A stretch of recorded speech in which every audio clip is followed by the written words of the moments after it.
Estamos en el curso básico de investigación y publicación dirigido a los residentes de ginecología y obstetricia y lo que vamos a ver hoy es metodología y estadística, parte importante. Habla la metodología estadística sobre hacer ya, no hablamos sobre mejor o peor, sino de hacer el trabajo bien. Es algo que no sabemos hacer, es algo que no nos enseñan, es algo que acabamos haciendo un poco chapuzas y de mala manera. Y la estadística concretamente pues nos da bastante miedo. Y es que la base de la ciencia al final es hacer un experimento formalmente correcto. Eso es el punto. No me da igual la documentación, me da igual la referenciación. Esto es el núcleo. Si no está bien hecho, yo voy a prescindir de eso. Así que vamos a empezar esto y vamos a echar un vistazo. La base de la ciencia es la metodología. El método científico, como vemos, suena a tontería y lo podemos dar por hecho, pero ese esquema que estamos viendo de hacerse una pregunta, construir una hipótesis, diseñar un experimento, esos pasos tan simples, no los hacemos. Directamente encontramos una base de datos, empezamos a cruzar datos, no nos documentamos, no hacemos bien el sistema. La idea de que observación sistemática, de repetir, de análisis, de la subjetividad, todo eso es muy importante y ha cambiado la historia de la humanidad, y no lo estamos exagerando. Desde el momento en el que empezamos a aplicar el método científico en la medicina, fijaos cómo cambió la esperanza de vida. Es decir, tienen que ser los trabajos formalmente correctos. Y puede parecer fácil, pero cada vez se ha vuelto más y más complejo y más complicado. Y no es tan fácil encontrar soluciones cuando hay tantos factores de confusión, cuando hay tantas cosas relacionadas. Sobre todo en el tema de obstetricia, por ejemplo. Hace un año o 2 años ha salido un estudio que recomienda, un randomizado, la inducción en semana 39 a todas las embarazadas. Entonces, eso tiene sus repercusiones. Tenemos que asegurarnos que esas conclusiones son totalmente correctas, porque si no, podemos liarla pardísima. Y sobre liarla pardísima, vamos a ver el mejor ejemplo de todos, que es el estudio HANA. En el año 97, HANA, un estudio canadiense, se proponía lo siguiente: en las podálicas, ¿qué es mejor, cesárea electiva o parto? Ese era su planteamiento.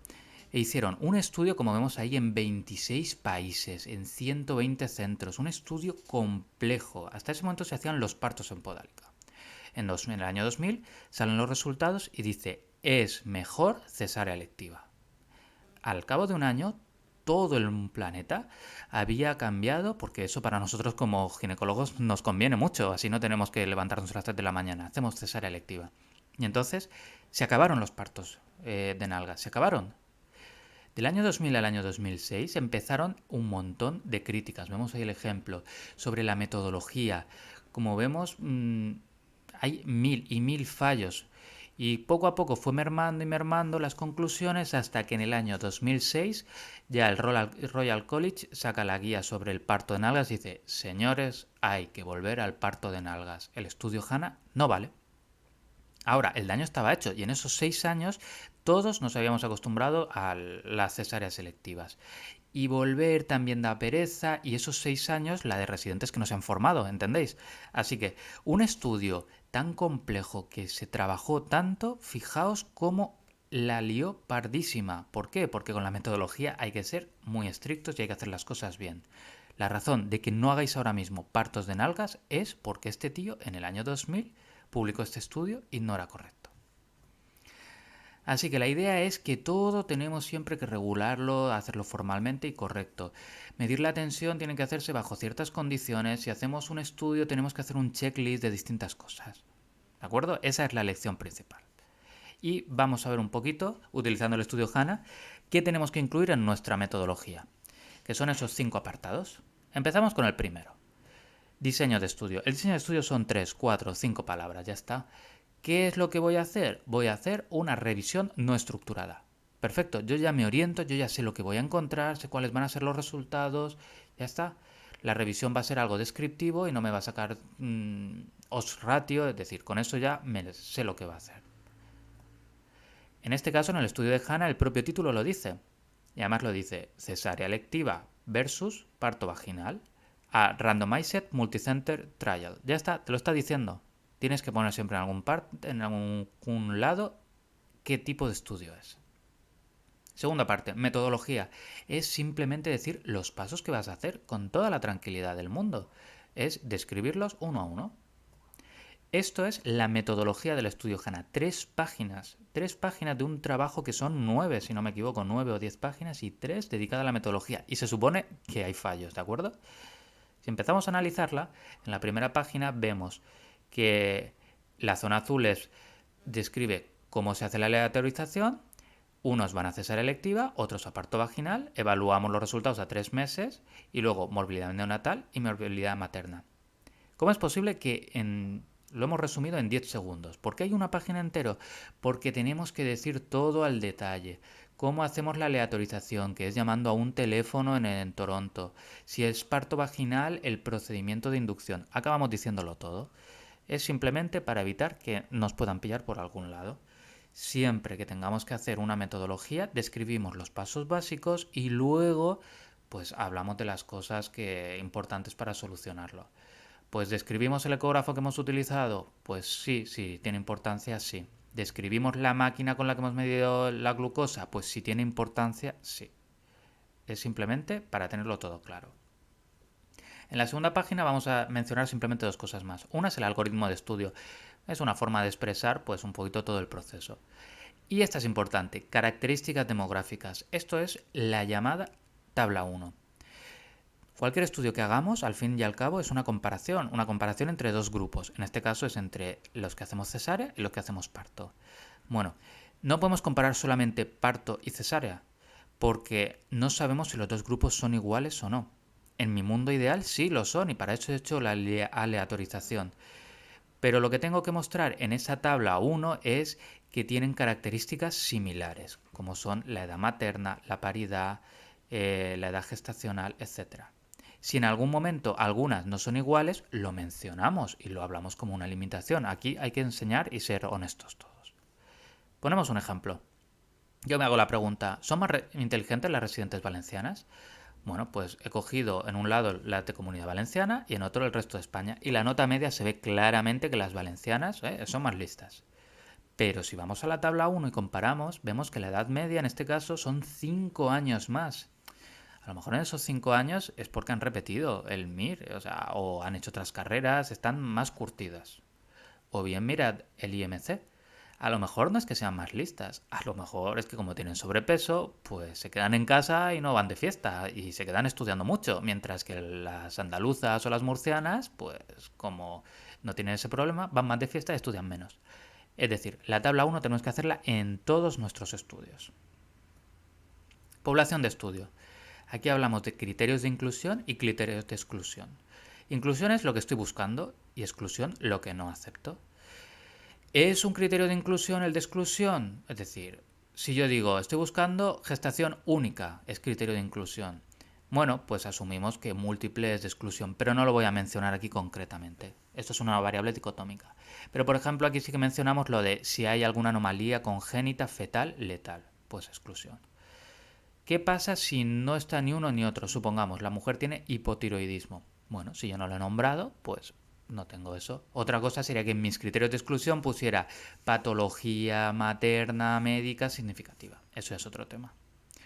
Para haceros el esquema, esto es como cuando estáis haciendo la lista para ligar con un chico. ¿Qué es lo que quiero en un chico? Criterios de inclusión. Quiero un chico guapo, deportista, con dinero, lo que sea. Exclusión.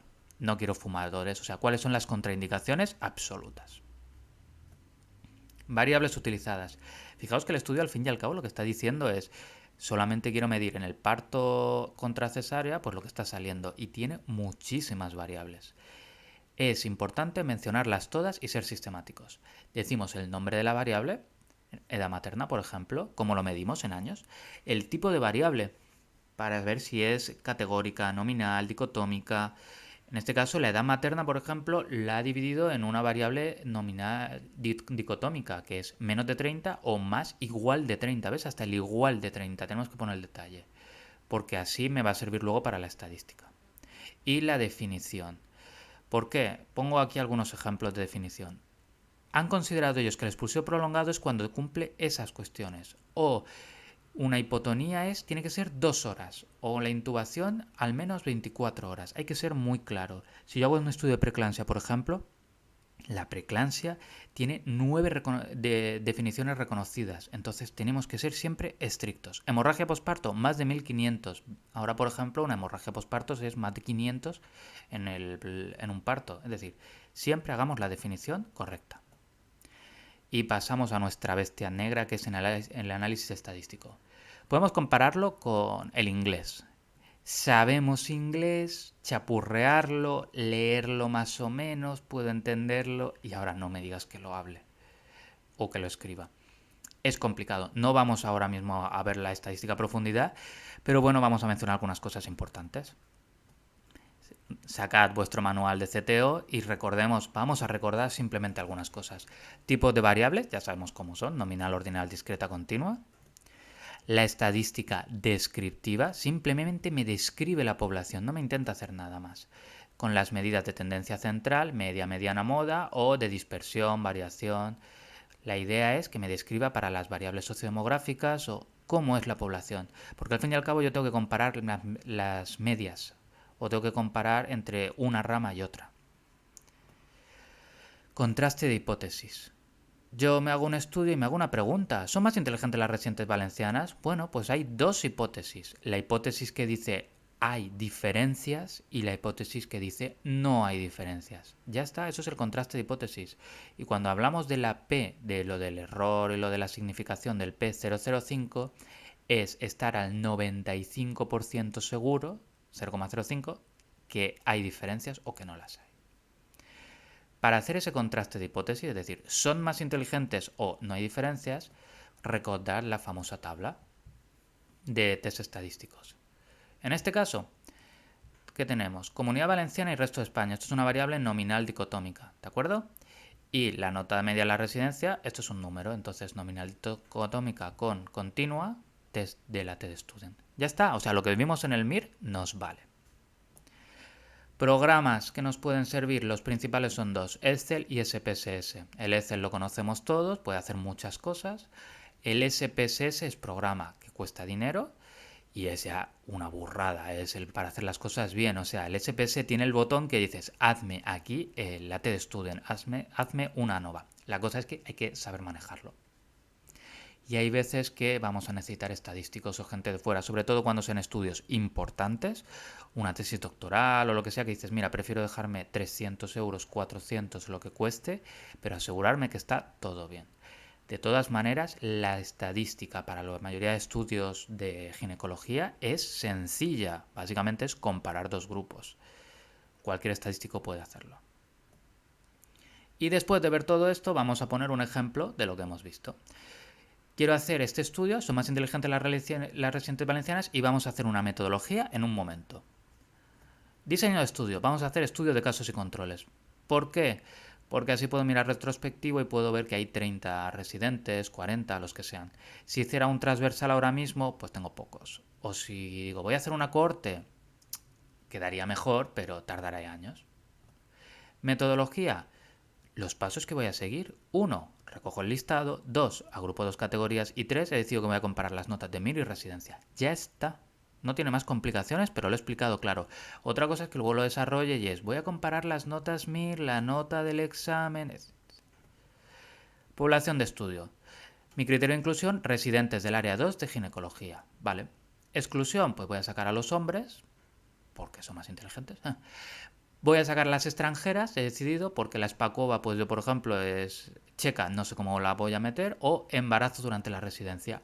Pues ha habido residentes que se han embarazado, pues habrán perdido muchos meses de trabajo.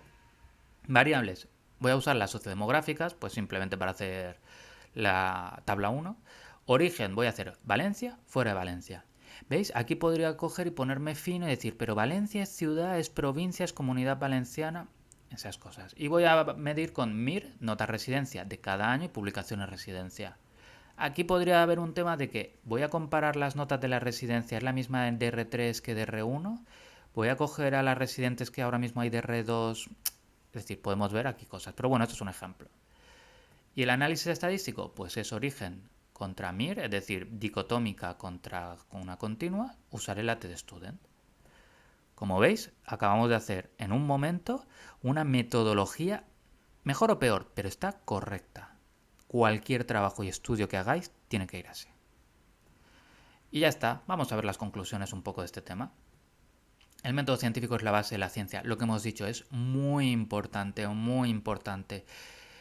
La documentación podemos pasarla, la referenciación, otras cosas, pero hay que saber establecer el problema, formular una hipótesis, diseñar un experimento y saber analizarlo y las conclusiones. Eso es básico.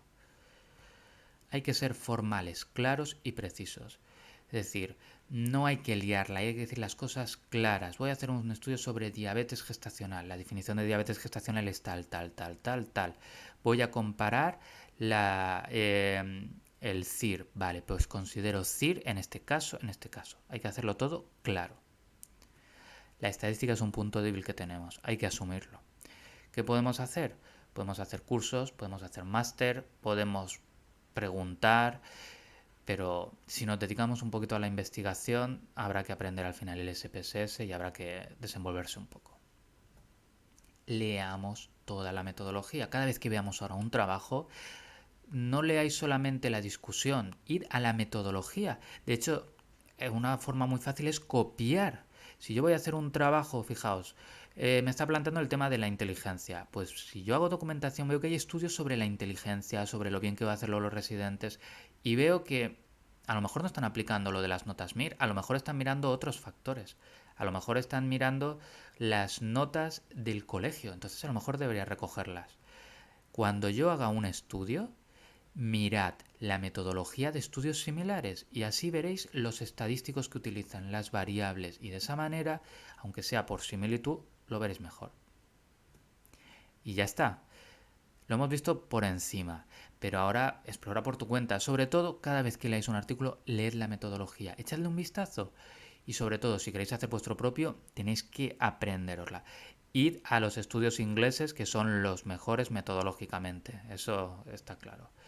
Y luego habrá que plantearos en función de a lo que dediquéis o no, preguntaros ya juntos si cursos de estadística, curso para el SPSS, de formación, hay distintas cosas. ¿De acuerdo?